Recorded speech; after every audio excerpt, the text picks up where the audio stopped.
Hi guys, ఈరోజు blog వచ్చేసి independence day అనమాట. గాడిద పాలు వస్తే డోంకీ మిల్క్ మా బుడ్డోడికి తీసుకున్నాము. సో తాపితే మంచిది అంటారని చెప్పి తాపిస్తున్నాము. వాడికి బాగా నచ్చినట్టున్నాయి. అంటే బ్రెస్ట్ మిల్క్ కాకుండా ఈ మిల్క్ ఫస్ట్ టైం తాగడమో ఏమో మరి బాగా నచ్చింది.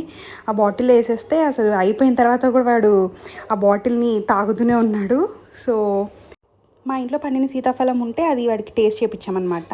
అత్త మామ వాళ్ళ యానివర్సరీ అనమాట. సో అందుకని వాళ్ళ కోసం స్పెషల్గా చోలే మసాలా చేశాను నేనే. ఎలా ఉంది చెప్పండి, ఎలా ఉంది చోలే కర్రీ?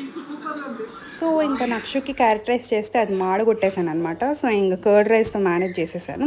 నెక్స్ట్ ఇంకా ఈవినింగ్ అలా బయటకు వెళ్దామని చెప్పేసి మమ్మీ వాళ్ళ ఇంటికి వెళ్ళేసి అలా క్రీమ్ స్టోన్ వెళ్దాము. క్రీమ్ స్టోన్లో ఏదో కొత్తగా ఆఫర్స్ రన్ అవుతున్నాయి, న్యూ ఫ్లేవర్స్ యాడ్ అయ్యాయి, డెజర్ట్స్ ఏవో ఉంటాయని చెప్పి ఆఫర్స్ పెట్టేశారు. జనాలు చూడండి అసలు ఎలా వచ్చారో. సో స్టాక్ అయిపోయి అది ఫ్లేవర్స్ 8K క్లోజ్ అనమాట. సో రెగ్యులర్ ఫ్లేవర్స్ తిన్నాము.